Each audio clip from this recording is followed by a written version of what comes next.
السلام علیکم ورحمۃ اللہ وبرکاتہ۔ میرے پیارے آقا صلی اللہ تعالی علیہ وسلم کے پیارے دیوانوں، جس آیہ کریمہ کی تلاوت کا میں نے شرف حاصل کیا، اس سے متعلق کچھ معروضات پیش کرنے سے پہلے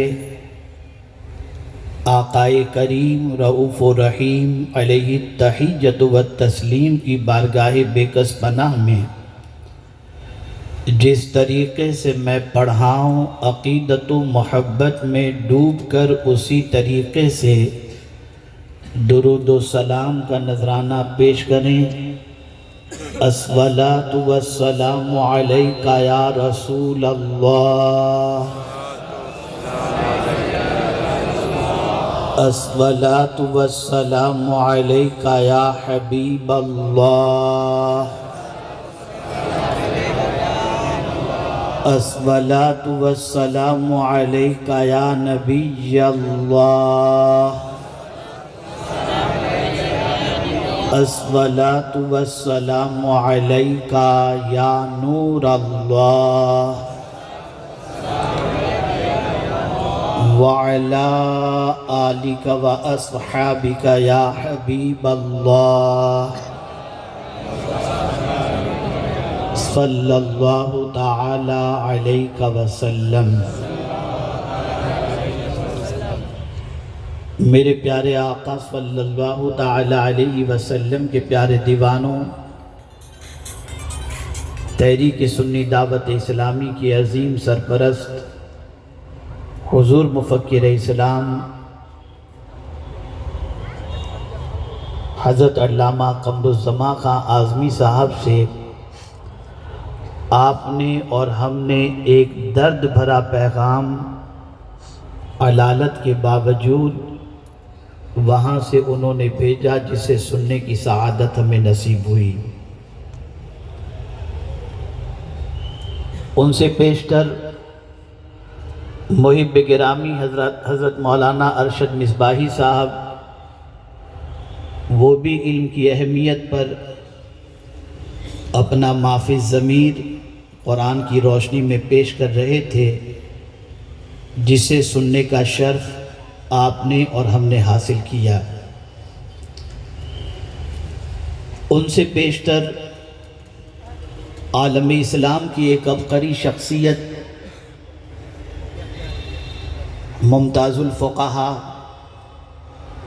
سراج الفقہا، حضور محقق کے مسائل جدیدہ سے بھی بہت سارا علمی استفادہ دنیا کے مختلف ملکوں میں سننے والے اور اجتماع کے سامعین نے حاصل کیا۔ اسی کے ساتھ حضرت مولانا شمس الدین صاحب، محب گرامی سید امین القادری صاحب، اور خاص طور پر آج کا جو سیشن صبح 10 بجے سے لے کر 12 بجے تک ایس ڈی آئی ٹیم امید کا جو سیشن تھا، جو خاص طور پر طلباء کے لیے کونسلنگ، ان کے ڈاؤٹس اور اس کے سلسلے میں رہنمائی سے متعلق تھا، جس سے بھی ہمارے بے شمار طلباء نے استفادہ کیا، اور میں ان سارے لوگوں کو مبارکباد پیش کرتا ہوں جنہوں نے on line S D I امید سے اپنی وابستگی کا اظہار کیا۔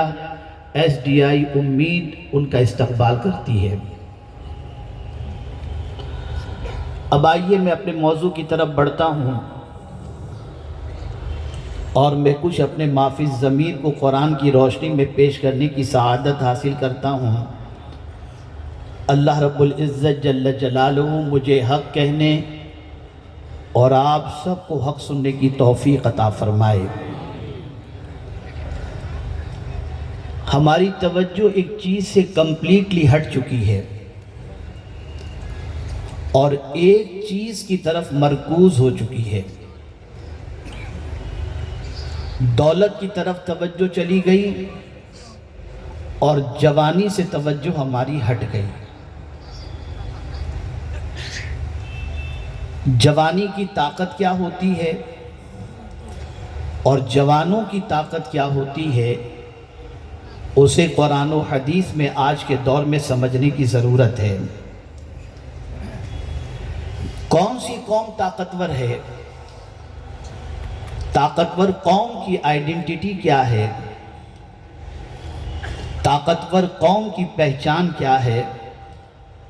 تو اچھی طریقے سے ذہن کے اندر محفوظ کر لیں کہ جس قوم کا نوجوان تعلیم کے زیور سے آراستہ ہو، اخلاق کے زیور سے آراستہ ہو، معاشی اعتبار سے خوشحال ہو، وہ قوم طاقتور کہلاتی ہے اور اس قوم کو دنیا کی کوئی طاقت مٹا نہیں سکتی۔